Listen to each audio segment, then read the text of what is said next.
Welcome to today's video on the chapter Mechanical Properties of Solid from HS first year, part 1, and here I'll be discussing some formula included in this chapter.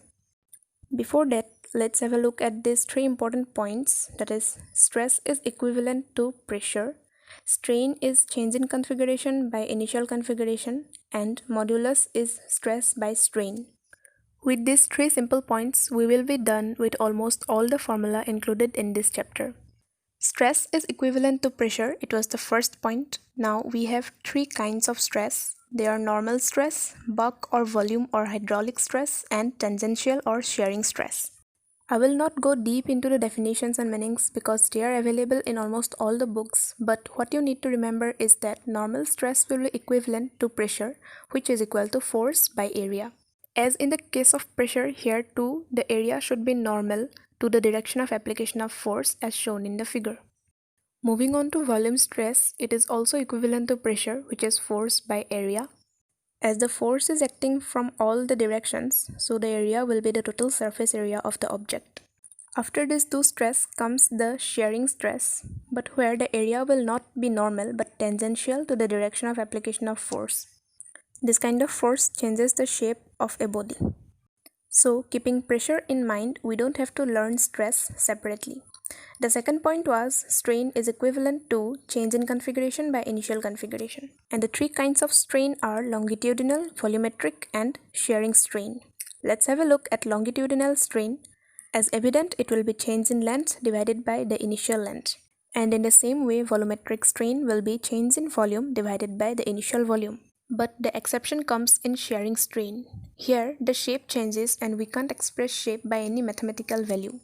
That is why the angle phi as shown here is considered to be the measure of strain. This phi will be a very small angle, so phi will be equal to tan phi, which is equal to x by L. X being the distance moved by the upper corner of the body and L is the initial length of the side of the body. Here, even though x by L is not change in configuration by initial configuration, but still x can be considered as the change which has occurred here and L as the initial element. Moving on to our third point, which was modulus is stress by strain. As we have three kinds of stress and three kinds of strain, so we will have three kinds of modulus, which are Young's modulus Y, Buck modulus B, and modulus of rigidity, which is G. But the sole thing we need to keep in our mind is that modulus is stress divided by strain. Here is the formula for calculating Young's modulus, which is FL divided by pi r square into change in length. But this formula becomes a bit confusing, so it's better that you come up to this formula in this way. As modulus is stress by strain, it will be F by A divided by change in length by initial length. If you rearrange these terms and put pi r square in place of A, then we will get the same confusing formula which we use to calculate Young's modulus, that is Y is FL by pi r square del L. So instead of remembering this formula, why not keep in mind that modulus is stress by strain and simply derive this formula at our own. This will greatly reduce the chances of forgetting formula at the last moment. Similarly, for Buck modulus, we have stress by strain and we have put pressure in place of stress, and in place of strain we have put negative change in volume by initial volume. The minus sign comes because the change in volume is negative, that is, the object becomes smaller due to an external pressure, and ultimately Buck modulus comes out to be a positive value. For modulus of rigidity, this is the formula, which is FL by AX. If we know from where this formula comes, then it will be easier for us to remember. Again, it is stress by strain, and if you put pressure in place of stress and in place of strain, it will be phi, which is the angle of deformation of shape. Putting F by A in place of P and X by L in place of phi, we come at this formula, which we don't even have to remember because we know that modulus is stress by strain. A small topic included in this chapter is the variation of density with pressure, for which the expression is as shown. Rho dash, that is final density, is rho, that is initial density, into 1 by 1 minus P by B. P is for pressure and B is Buck modulus. Let's see if we can condense this formula into a simpler one.